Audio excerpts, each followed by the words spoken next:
Hello, and welcome to this World Nuclear Association interview. My name is Kristina Valen. These interviews help us discuss some of the issues that will be covered during the World Nuclear Association Strategic eForum 2020, which will be held on the 9th, 10th, and 11th of September. To find out more about the event and to see more of these interviews, please visit our website. This interview will focus on the discussion of the third panel of the Strategic eForum, which is about maximizing nuclear energy's social, economic, and environmental benefits. Today, I'm joined by Callum Thomas, the Chief Executive Officer of Thomas Thor Associates. Headquartered in Amsterdam, the Netherlands, Thomas Thor Associates is a recruitment, executive research, and consulting organization that provides services to the global nuclear industry. So first of all, Callum, thank you very much for being here with us today. I have prepared a number of questions that I'd like to ask you, and if you don't mind, I will proceed with my first one. Good morning. Thank you for having me. I look forward to your questions. Thank you. So at the time when the world continues its battle against the COVID-19 pandemic, new perspectives are born on how the governments should stabilize economies, create jobs, and build a greener, more sustainable environment for our planet.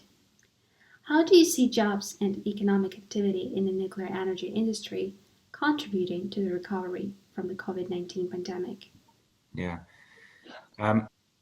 Firstly, in summary, I see it contributing, the nuclear industry contributing significantly. I think at the moment, everyone's concern is creating jobs and creating economic activity to avoid the pain of the recessions ahead, which means projects of national importance are now coming up the agenda. And there's nothing really more important than energy security. And so in terms of job creation, whether it is building new nuclear facilities or whether it's maintaining or refurbishing or updating existing ones, whether it is launching or accelerating decommissioning projects, whether it's research and development, there's a lot of work within nuclear that will provide high quality jobs for the long term for people. So it's one new build program alone would provide thousands of jobs during the construction, and then continued number of jobs throughout the time. And then it's well documented. The last OECD report was talking about for every one job in nuclear, it creates another two or two and a half jobs in the supporting supply chain and economy. So it's nuclear is long term. So it's in terms of supporting the recovery, investing in nuclear now, especially some of the newer technologies like some of the advanced reactors or fusion, these are long projects that are going to go on for a long time. So in a way, it's a way of creating jobs now, but it's not just for the short term. It's not for the next 6 or 12 months. It's for the next decades, and it's creating, exportable skills, exportable capability. So I see this in several countries at the moment.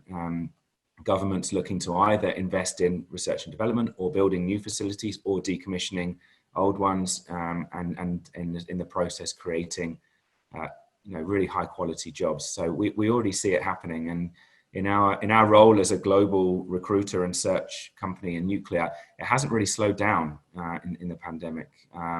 This work is continuing. It's important work. It's not like some other industries where there's a knee-jerk reaction to cut costs and reduce.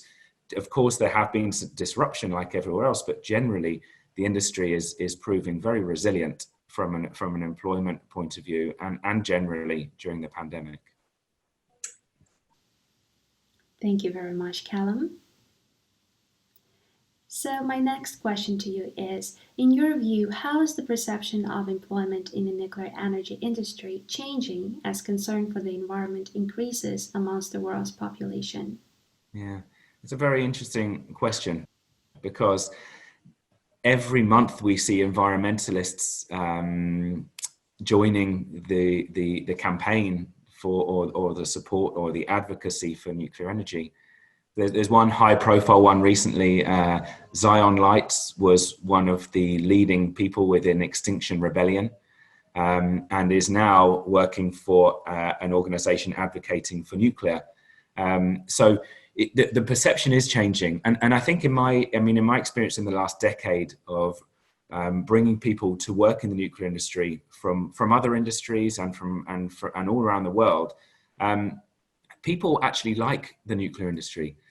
It's not an issue of not liking the idea of working in the industry. It's actually not knowing about it.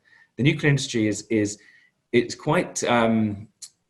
quite insular in that way. And there's a lot of activity within the industry, but sometimes we're not communicating out on what the opportunities are. And so, of course, people are more concerned about the environment now, and they're looking for ways to support clean energy. And it's becoming apparent that it can't be a silver bullet solution with renewables. It has to be a joined effort, and storage is a part of it, and renewables are part, and nuclear is a part, and energy efficiency is a part. And now people are starting to see that. So what we're seeing, I think, is that as people care more about the environment generally, they then spend a bit more time researching it and looking into it, and they realize that actually nuclear is part of the solution. And so we're finding a general move from people who care about the environment and care about net zero 2050. We're seeing a general increase in interest in nuclear, but we are still seeing, and we've always seen, a general interest in the industry from people who like global, professional, complex, interesting, modern technology using stable career type industries. And we're still seeing that with an increase, which is very welcome, to be honest. Thank you. And as a follow-up question, I'd like to ask you, people have a tendency of shaping certain opinions about employment in different industries and working environments. Is there anything that we need to educate people about when we specifically talk about employment in the nuclear industry? That's essentially what my colleagues and I do day in, day out, year in, year out in the industry, is just educating people on what the opportunities are. And it's not difficult, really, because most people are looking for a stable industry where they're not having to worry about their job security every year, where they're going to learn, where they're going to be supported in a collaborative environment, and where they have opportunity to grow. And a lot of people are also interested in the international element of a career now. And all of those are present within nuclear. So our job is actually quite easy. We don't have to go to huge, complex lengths to explain to people. We just say, we find out what's important to them. And normally it's job security, it's flexibility, it's being developed and being supported. And we just explain that really describes the characteristics. So it's not a difficult persuasion, really. It's not difficult to communicate, and the people in the industry kind of are living that. So that's what we do, and I think that's what we could do more of, is just explain that the conditions, the working conditions, and the positives of working in the nuclear industry. And another might be, I don't think people associate nuclear with a clean energy future. So educating on that link is one thing that's important. And also with decommissioning, a lot of people are interested in cleaning up the world, and so remediation and decommissioning is part of cleaning up our world. It's if you like, the oil and gas industry has been putting pollution into the air for decades, whereas the nuclear industry has been putting it in tiny boxes. And so, would you rather the waste was in the air, or would you rather it was in tiny boxes being dealt with by specialists? And that it's kind of educating on those kind of aspects, I think, that people would relate to. So, in the beginning of our interview, you have outlined some of the social economic benefits from nuclear energy that could support the recovery from the COVID-19 pandemic. Are there any challenges that might prevent us from obtaining these benefits? In other words, are there any boundaries in place that could make it difficult for us to access these benefits? And if so, what is needed to break these boundaries? It's a good question. And the number one, which I know the World Nuclear Association is heavily involved in, is around unlocking the funding for nuclear, because it's not included in the green, let's say, the green financing deals or everywhere around the world, but increasingly it is becoming financed. But you've got, building a new nuclear power plant is very expensive.